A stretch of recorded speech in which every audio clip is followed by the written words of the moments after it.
konser lagi mungkin 80 hari jelang konser, apa persiapannya? Persiapannya mungkin dari si apa namanya dari artnya untuk di panggung gitu, untuk ada juga dari segi musik kita semuanya lagi dipersiapkan. Soalnya aku bener-bener kayak excited banget konser yang kali ini. Aku pengen memberikan banyak hal yang belum pernah aku belum pernah aku lakukan di konser aku sendiri. Mungkin udah ini loh, Stek, kayak latihan fisika, mungkin latihan teknik suara, kayak udah kayak gitu-gitu belum Stek? Ya kalau latihan-latihan vokal sih iya, tapi kalau untuk yang intensif banget sih belum. Nanti mungkin habis lebaran. Ya udah hampir menjelang 3 dekade nih Teh untuk karir Teh sendiri. Ada ritual khusus nggak sih sebelum manggung? Sebetulnya sama aja ya, palingan mungkin pemanasan sebelum manggung, pastinya berdoa. Yang penting mama papa aku ada, jadi kayak memberikan semangat juga buat aku. Dan ritual khusus itu nggak terlalu ini ya, palingan harus meyakinkan diri bahwa aku bisa dan juga aku udah siap dengan materi yang aku mau tampilkan di atas panggung. Tapi ada pantangan sendiri nggak sih untuk makanan gitu? Makanan pasti ya, kalau misalnya mau konser pasti ada banyak hal yang biasanya aku makan bebas, tapi kalau udah mau konser ya nggak boleh gitu, kayak misalnya gorengan gitu. Jadi pelampiasannya begitu turun panggung, habis itu harus sudah ada gorengan di atas meja setelah konser. Saya ini kan konser kan tadi dibilang mengatasi kesehatan mental sendiri. Nah, kalau dia sendiri pernah kena mental nggak sih sepanjang karir ini? Oh iya, sebagai manusia aku rasa semua orang memang ini ya, memang pasti mental health itu pasti ada gitu. Artinya health itu kan kadang-kadang bagus, kadang-kadang lagi nggak bagus. Itu lebih baik disadari, dan juga kita harus menerima bahwa itu mental itu sama dengan fisik juga gitu. Harus ada yang perawatannya gitu. Kalau kita olahraganya fisik, olahraga mental juga ada. Mungkin menurut aku olahraga mental, misalnya dengan mengapresiasi diri sendiri, belajar mengapresiasi, belajar berterima kasih buat diri sendiri. Beribadah itu juga sebetulnya buat aku kayak melatih mental supaya tetap kuat. Terus banyak lah sebetulnya latihan mental. Dan ketika kita down, pasti semua orang pernah mengalami itu. Aku pun sama juga. Titik kena mental dalam karir apa sih? Aku pernah merasa bahwa aku sudah tidak berguna lagi dalam karir musik. Di tahun berapa Teh? Itu tahun berapa ya? 2015an lah gitu. Kayak merasa minder, ngelihat yang lain bagus rasanya. Terus aku udah nggak tahu lagi, kayak ideas block gitu. Jadi kayak aduh, apa lagi yang mau aku buat ya gitu. Itu amat sangat, waktu itu aku kena banget sih. Mungkin waktu itu caranya berdoa pastinya, karena aku rasa semua ide itu dari yang di atas ya. Dan habis itu nyari hal-hal yang aku belum pernah. Waktu itu rekaman di Amerika itu aku belum pernah kan sebelumnya, jadi itu salah satunya dikasih sama Trinity untuk rekaman di sana. Dapat lagu dari Rian The Massive, aku belum pernah sebelumnya juga menyanyikan karyanya Rian The Massive saat itu. Terus udah gitu bikin hal-hal yang belum pernah aja, jadi itu kayak menimbulkan semangat yang baru gitu. Oh gini nih, project baru nih, seru nih gitu. Terus waktu itu juga terbantu banget lagunya Yani Langkanya itu jadi soundtrack di film I Love You from 38,000 Feet. Itu film remaja saat itu dan booming banget. Jadi pendengar lagu aku juga malah jadi berkembang, jadi banyak remaja dan anak-anak kecil gitu. Ya mungkin kan banyak musisi mungkin yang capek sama dunia musiknya sendiri seperti Teteh Ocha kan mungkin sempat insecure sama diri sendiri, kayak misalkan hiatus gitu-gitu perlu nggak sih Teh?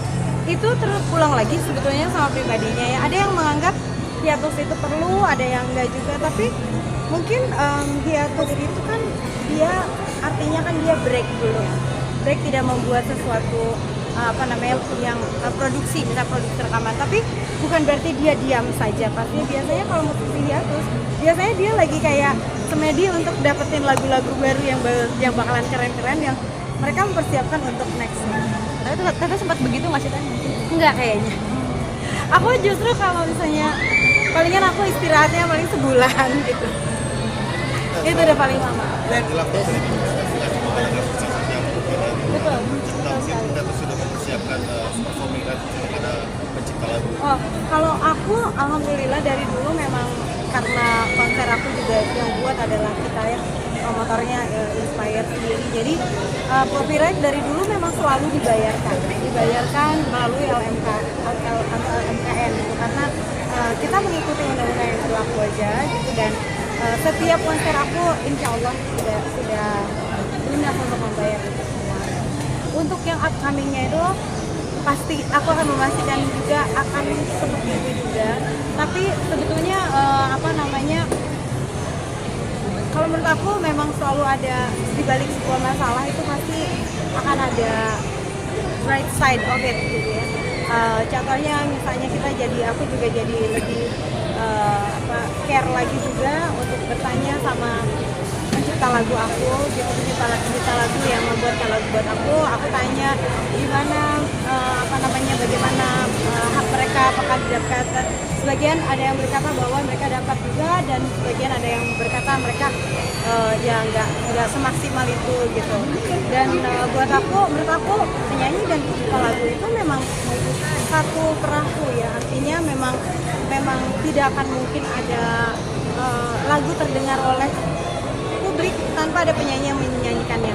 Tidak mungkin penyanyi itu tidak menyanyikan lagu karena namanya juga penyanyi, kalau enggak namanya instrumental kan gitu ya. Jadi dua-duanya saling bersinergi. Jadi semoga bisa dicarikan jalan keluar yang baik yang sesuai dengan dan disahkan oleh undang-undang gitu dan menjadi keadilan buat semua pihak ya.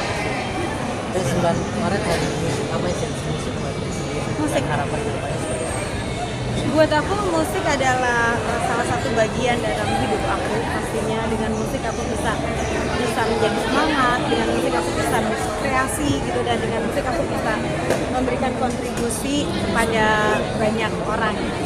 Kita memasuki bulan Ramadan, masuk TV. Kita memasuki bulan Ramadan, versi terbaik menurut Teteh sendiri di bulan Ramadan seperti apa nih Teh?